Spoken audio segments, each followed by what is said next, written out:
Desde una perspectiva funcional, el sistema urogenital se divide en dos componentes muy distintos, el sistema urinario y el sistema genital. No obstante, estos guardan una relación íntimamente hablando desde un punto de vista embrionario y anatómico. Ambos se desarrollan a partir de una cresta mesodérmica en común, el mesodermo intermedio, que se desemboca a lo largo de la pared posterior de la cavidad abdominal, y al inicio de su desarrollo, los conductos excretores de los dos sistemas desembocan en una misma cavidad, la cloaca. Sistema urinario.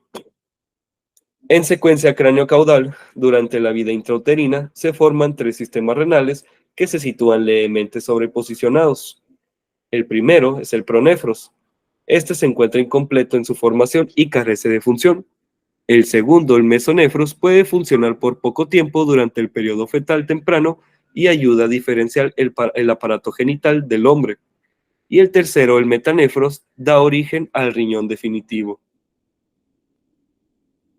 Pronéfros. Al inicio de la cuarta semana, el pronéfros se representa como una unión de 7 a 10 grupos celulares sólidos en la región cervical. Estos grupos dan forma a unidades excretoras vestigiales. Los nefrotomas involucionan antes de que se formen otros en posición más caudal. Al final de la cuarta semana, todo rastro del sistema pronéfrico ha desaparecido.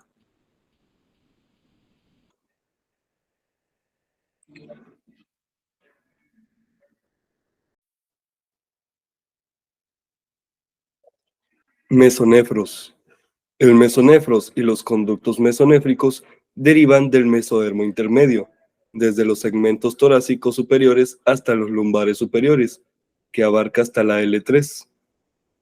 En una fase temprana de la cuarta semana del desarrollo, durante la regresión del sistema pronéfrico, aparecen los primeros túbulos excretores del mesonefros.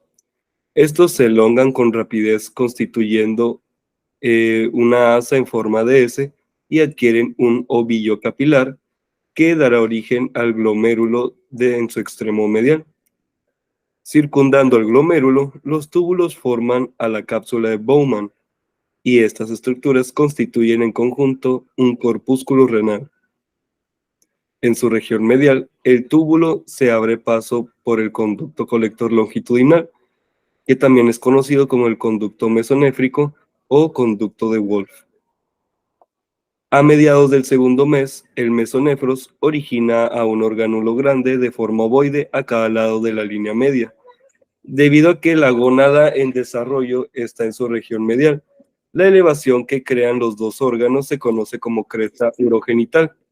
Mientras los túbulos caudales se encuentran aún en estado de diferenciación, los túbulos craneales y los glomérulos muestran cambios degenerativos, y al final del segundo mes, la mayor parte de ellos ya han desaparecido. En el hombre, algunos túbulos caudales, en conjunto del conducto mesonéfrico, persisten y participan en la formación del sistema genital, mientras que en la mujer desaparecen.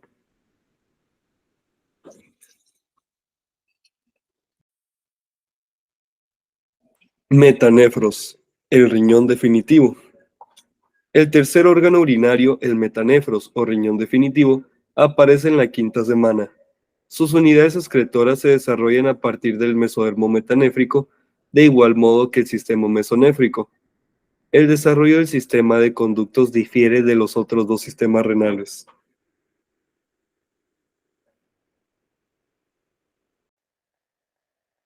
Sistema colector. Los conductos colectores del riñón definitivo se desarrollan a partir de la yema ureteral, una invaginación del conducto mesonéfrico cercana a su sitio de entrada a la cloaca. La yema penetra al tejido metanéfrico, que se moldea sobre su extremo distal como un capuchón. De manera subsecuente, la yema se dilata para formar la pelvis renal primitiva y se divide en porciones craneal y caudal, que formarán los futuros cálices mayores. Cada cáliz forma dos yemas nuevas al tiempo que penetra el tejido metanéfrico. Estas yemas continúan subdividiéndose hasta que existen 12 o más generaciones de túbulos.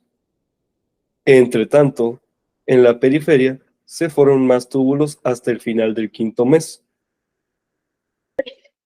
Los túbulos del segundo orden crecen y absorben aquellos de la tercera y cuarta generaciones, para dar origen a los cálices menores de la pelvis renal.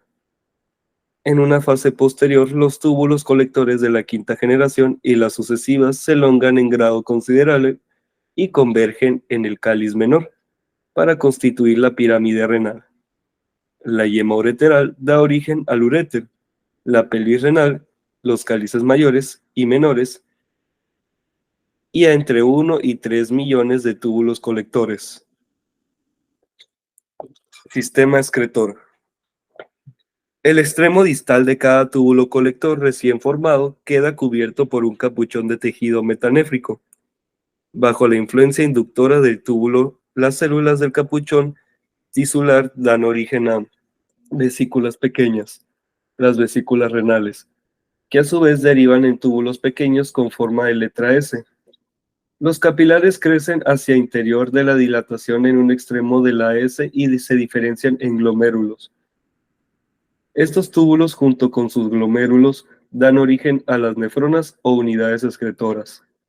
El extremo proximal de cada nefrona genera la cápsula de Bowman, que muestra una concavidad profunda producida por el glomérulo. El extremo distal da origen a una conexión abierta con uno de los túbulos colectores, con lo que se establece la vía de paso desde la cápsula de Bowman hasta la unidad colectora. La elongación continua del túbulo excretor determina la formación del túbulo contorneado proximal, el asa de Henle, y el túbulo contorneado distal. De ahí que el riñón se desarrolla a partir de las dos fuentes, el mesodermo metanéfrico, que provee las unidades excretoras, y la yema ureteral, que da origen al sistema colector.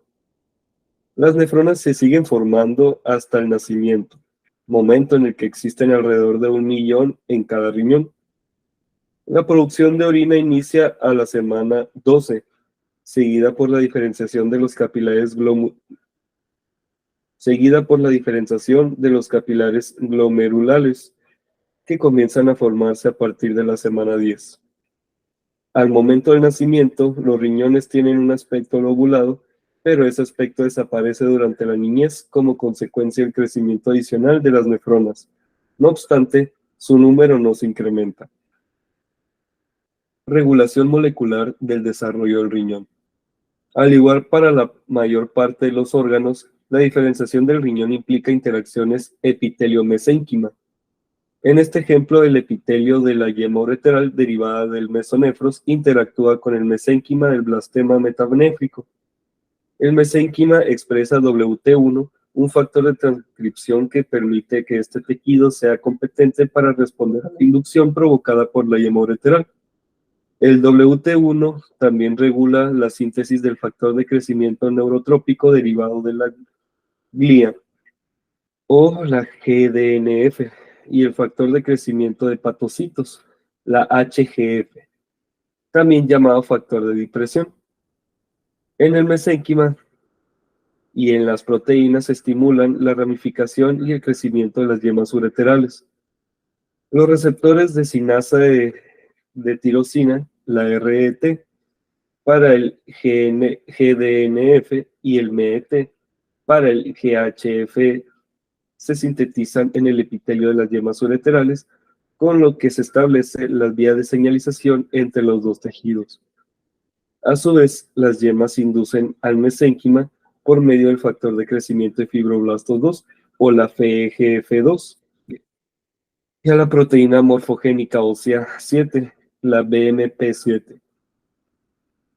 Estos dos factores de crecimiento bloquean la apoptosis y estimulan la proliferación de mesénquima metanéfrico, al tiempo que mantienen la síntesis de WT1. La conversión del mesénquima en un epitelio para la formación de nefronas también está medida por las yemas ureterales mediante la expresión de WNT9B y WNT6, que inducen a una regulación positiva de los genes PAX2 y WNT4 en el mesénquima metanéfrico.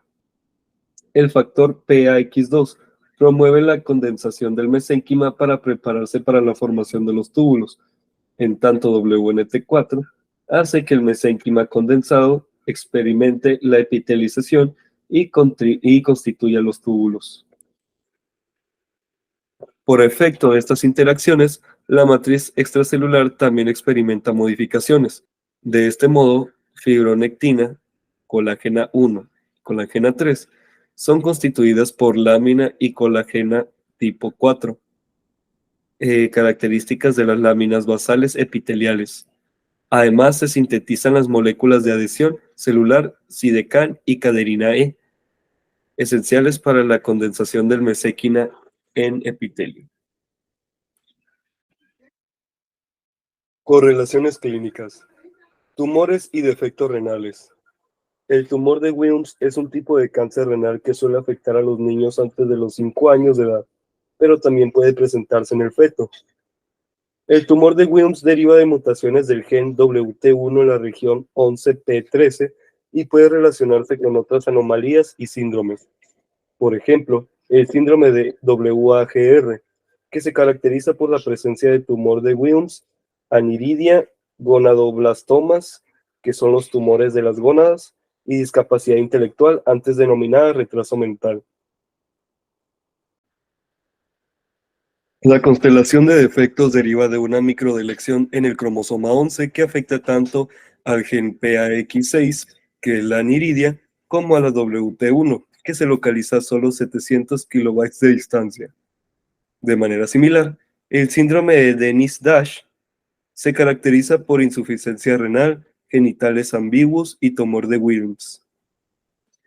Las displasias y las agenesias renales son un espectro de malformaciones graves que representan trastornos primarios para los que se requieren diálisis y trasplante durante los primeros años de la vida.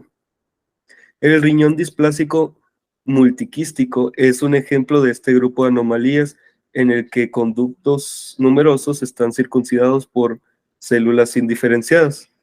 Las nefronas no se desarrollan y la yema ureteral no se ramifica, de modo tal que los túbulos colectores nunca se forman. En algunos casos, estos defectos inducen a la involución de los riñones y derivan en agenesia renal. Esta última también puede producirse si la interacción del mesodermo metanéfrico y la yema ureteral no se presenta. En condiciones normales, durante la interacción del GDNF, sintetizado por el mesodermo metanéfrico, induce la ramificación y crecimiento de la yema ureteral. Así, las mutaciones de los genes que regulan la expresión de la GDNF o su señalización pueden desencadenar agenesia renal. Algunos ejemplos son el gen SAL1, responsable del síndrome de Towne-Bones-Brock, PAX2, que desencadena el síndrome renal colomba, y el EYA1, que da origen al síndrome braquiotorrenal. La agenesia renal bilateral, que ocurre en 1 de 10.000 nacimientos, provoca insuficiencia renal. El producto presenta secuencia Potter, que se caracteriza por anuria oligohidramnios, que sería la disminución del volumen del líquido amniótico, e hipoplasia pulmonar secundaria al oligodramios. En 85% de los casos, esta condición se acompaña de otros defectos graves, entre ellos ausencia o anomalías vaginales y uterinas, de algunos vasos deferentes y de la vesícula seminales. Algunos defectos frecuentes relacionados en otros sistemas son anomalías cardíacas, atresias traqueales y duodenales, labio y paladar hendido, así como anomalías cerebrales. Por efecto del oligohidramnios, la compresión dentro de la cavidad uterina da origen al aspecto característico del feto, lo que incluye el aplanamiento facial, facies de Potter, y el pie equinovaro aducto.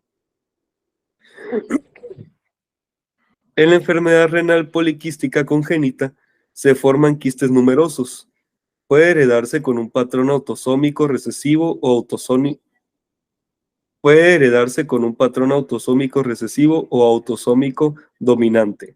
o puede ser consecuencia de otros factores.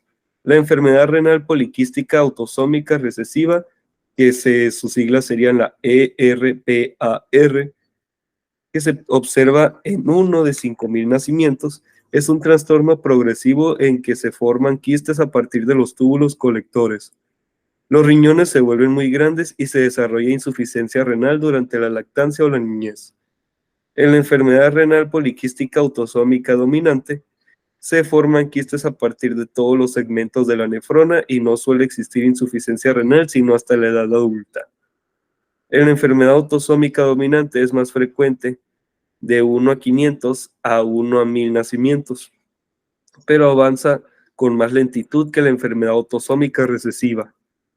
Los dos trastornos se vinculan con mutaciones de los genes que codifican proteínas ubicadas en los cilios y que son relevantes para la función de estructuras.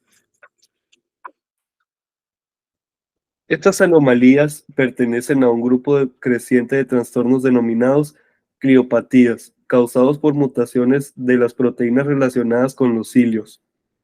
Entre ellas están el síndrome de Bardet-Biedl, que se caracteriza por los quistes renales, obesidad, discapacidad intelectual y defectos de extremidades.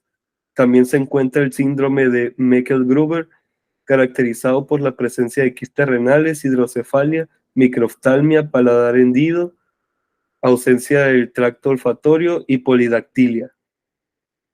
Debido a que existen cilios en casi todos los tipos de células y en la mayor parte de los tejidos, muchos sistemas de órganos pueden verse afectados por las anomalías de la estructura y la función ciliares.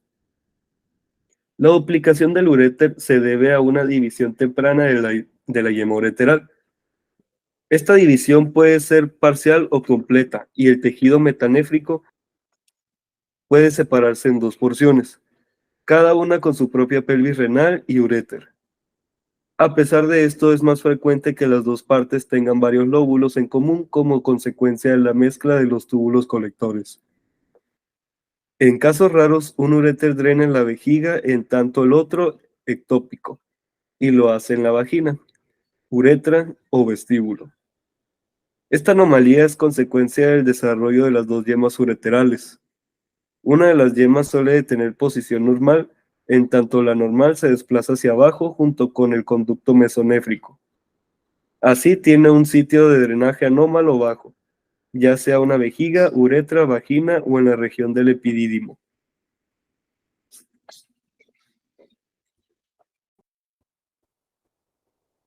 Posición del riñón. El riñón, al inicio situado en la región pélvica, se desplaza más tarde a una posición más alta en el abdomen. Este ascenso renal deriva de la disminución de la curvatura corporal y el crecimiento de las regiones lumbar y sacra. En la pelvis del metanefros recibe su irrigación arterial de una rama pélvica de la aorta. Durante su ascenso hasta el nivel abdominal es vascularizado por otras arterias que se originan en la aorta en niveles más altos.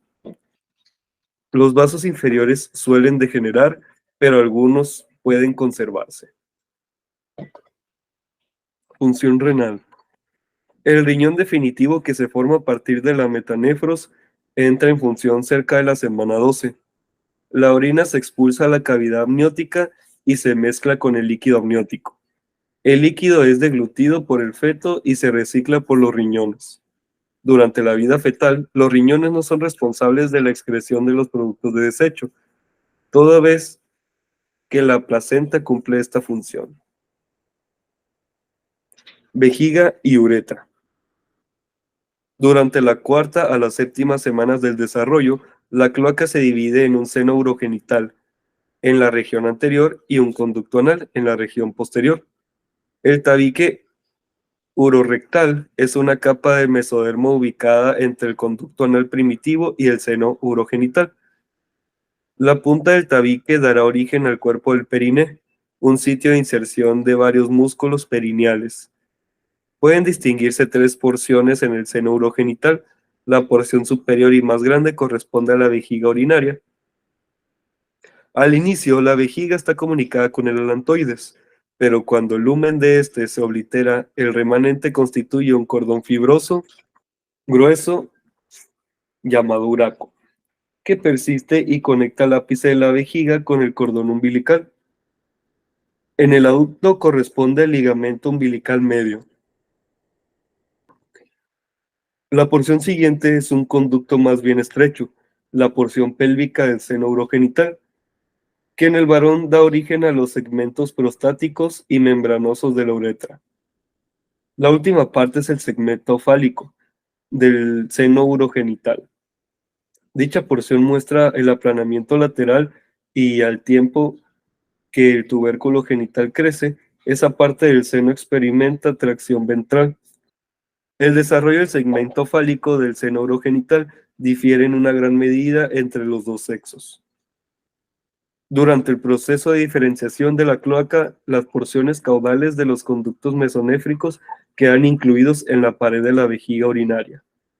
En consecuencia, los uréteres al inicio de las evaginaciones de los conductos mesonéfricos ingresan a la vejiga en forma independiente. Como resultado del ascenso de los riñones, los orificios de los uréteres se desplazan en dirección cefálica.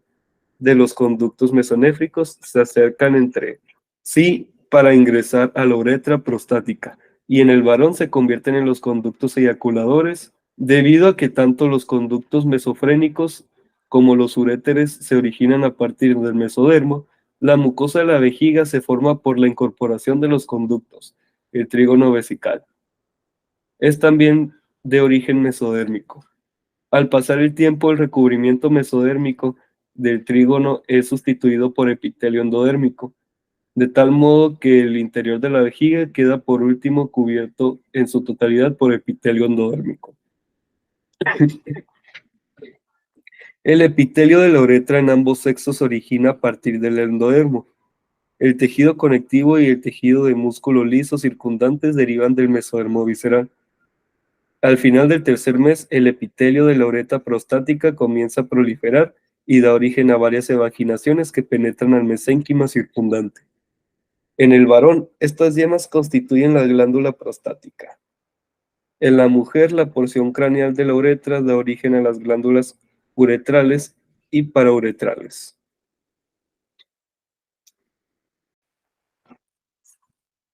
Correlaciones clínicas. Localización anómala de los riñones. Durante su ascenso, los riñones pasan por la bifurcación formada por las arterias umbilicales. Si bien en ocasiones no lo logra, por su permanencia en la pelvis, en cercanía a la arteria ilíaca común, se le conoce como riñón pélvico. En otros casos, los riñones son presionados y quedan en una cercanía tal durante su paso por la bifurcación arterial, que en sus polos inferiores se fusionan y se forma un riñón en herradura. El riñón en herradura suele ubicarse a nivel de las vértebras lumbares inferiores debido a que la raíz de la arteria meséntrica inferior impide su ascenso. Los uréteres derivan de la superficie anterior del riñón y pasan por delante de su istmo.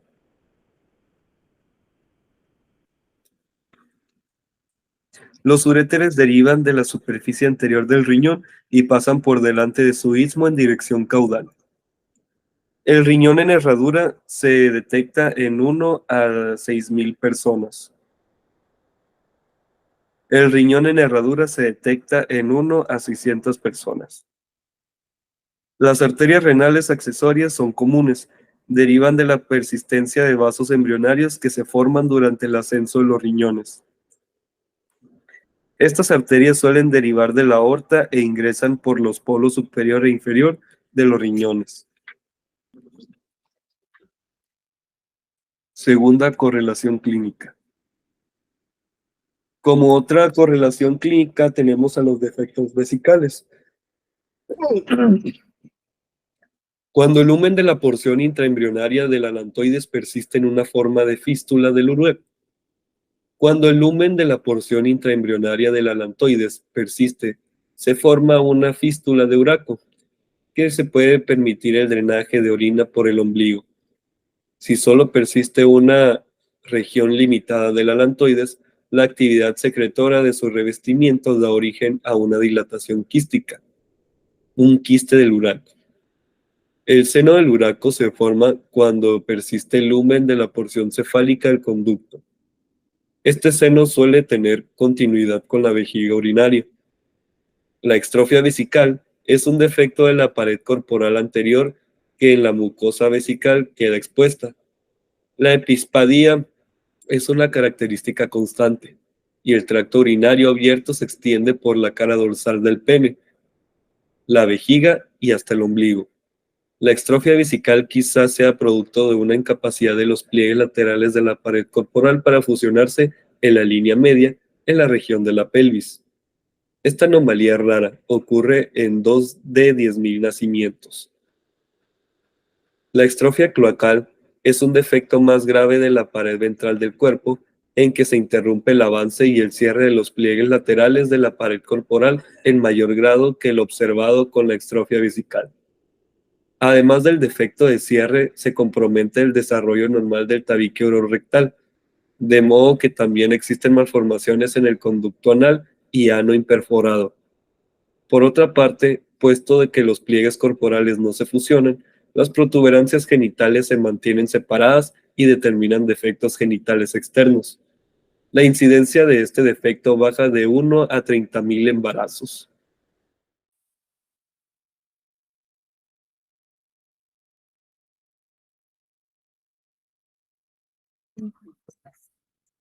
Buenas tardes, yo voy a continuar con la parte del sistema genital.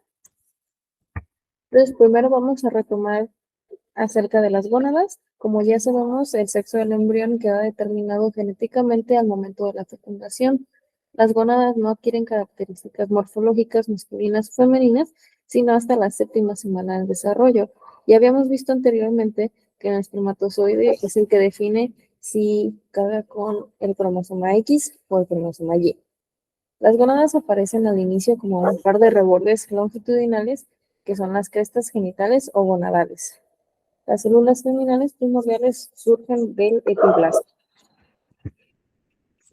Las células terminales primordiales surgen del epiblasto, como ya lo dije, migran por lo que es la línea primitiva y a la 3ª semana estas ya residen entre células del endodermo de la pared del saco vitelino en proximidad a la alantoides. Durante la 4ª semana migran con movimientos ameboides por el mesenterio dorsal del intestino posterior y alcanzan las gónadas primitivas al inicio de la 5ª semana. Esto para invadir las crestas genitales en la 6ª semana. Ahí podemos ver la imagen de lo que se nos está comentando. Si no alcanzan las crestas, las gónadas no se desarrollan o son rudimentarias. En los testículos, si el embrión tiene genética masculina, las células germinales primordiales cuentan como un complemento cromosómico sexual XY. Bajo la influencia del gen SRY en el cromosoma Y, y este codifica el factor de determinación testicular, los cordones sexuales primitivos siguen proliferando y penetran a profundidad en la médula para constituir los cordones testiculares y medulares. Los cordones testiculares se conservan como un tejido sólido hasta la pubertad en que adquieren un lumen para constituir los túbulos seminíferos. Una vez que los túbulos seminíferos se canalizan, se unen a los túbulos de la retetestis, que a su vez penetran los colmillos excelentes. En el caso del ovario, los embriones femeninos con complemento cromosómico sexual XX y sin cromosoma Y, los cordones sexuales primitivos se disocian para formar cúmulos celulares irregulares. Estos cúmulos, que contienen grupos de células seminales primitivas, ocupan la porción medular del ovario. Más tarde estos desaparecen y son constituidos por estroma vascular, que constituye la médula ovárica. De igual forma podemos ver en la imagen lo que nos estamos refiriendo. En el 3er mes, estos cordones se dividen en cúmulos celulares aislados. Las células de estos cúmulos siguen proliferando y comienzan a rodear a cada ovogonio con una capa de células epiteliales denominadas células foliculares. Juntas, las ovogonas y las células foliculares constituyen un solo folículo primordial. En esta tabla podemos ver de una forma más concisa en que tenemos los 44 cromosomas más el cromosoma X y el cromosoma Y. Ahí tiene la influencia del cromosoma Y. lo cual nos da un testículo. Estos son los desarrollos de cordones medulares, sin cordones corticales y una túnica albuginea gruesa. Y en el caso de la mujer, que es ausencia del cromosoma Y, tiene 44 cromosomas y 2 cromosomas sexuales que son X y X. Y nos da el ovario, que tiene la degeneración de cordones medulares, desarrollo de cordones corticales y sin túnica abulgínea. Hacia la vagina, después de que el extremo sólido de los conductos paramesoneféricos entra en contacto con el seno urogenital, surgen dos evaginaciones sólidas a partir de la porción pélvica del seno. Estas evaginaciones, los bulbos senovaginales proliferan y dan origen a una placa vaginal sólida. La cavidad de la vagina permanece separada de la del seno urogenital por una delgada placa de tejido, la cual conocemos como el himen. Este último está conformado por el recubrimiento epitelial del seno urogenital y una delgada capa de células vaginales. En él normalmente se desarrolla una pequeña abertura durante la vida perinatal. Los estrógenos estimulan el desarrollo de los genitales externos del embrión, en el embrión femenino. El tubérculo genital solo sufre de elongación discreta y constituye el clítoris. Aquí podemos ver la imagen. Los pliegues uretrales no se fusionan como en el varón, sino que se transforman en labios menores. Las protuberancias genitales crecen y dan lugar a los labios mayores. Y el surco urogenital se mantiene abierto y constituye al vestíbulo. En el caso de los genitales externos masculinos, de igual forma estamos viendo la imagen. El desarrollo de los genitales externos en el feto masculino está determinado por los andrógenos que secretan los testículos y se caracteriza por una elongación rápida del tubérculo genital que se denomina ahora falo. Durante esta elongación, el falo tira de los pliegues uretrales hacia adelante, de tal manera que se convierte en las paredes laterales del surco uretral. Este se extiende a lo largo de la cara ventral del falo elongado, pero alcanza su región distal, cual conocemos como el ano. En el caso del descenso testicular, es cuando los testículos se desarrollan en el retroperitoneo de la región abdominal y deben desplazarse en dirección caudal y pasar por la pared abdominal para llegar al escroto. El paso por la pared del abdomen ocurre por el conducto inguinal, que tiene alrededor de 4 centímetros de longitud y se ubica justo por encima de la mitad medial del ligamento inguinal. El ingreso al conducto ocurre por el anillo inguinal profundo, interno, y la salida por el anillo superficial, externo, cercano al tubérculo del pubis. Hacia el final del segundo mes, el mesenterio urogenital se fija al testículo y el mesonefros a la pared abdominal posterior. Con la degeneración del mesonefros, la fijación funge como mesenterio renal la gónada. En el caso del descenso de los ovarios, el descenso de las gónadas es considerablemente menor en el feto femenino que en el masculino, y los ovarios por último se establecen justo por debajo del borde de la pelvis verdadera.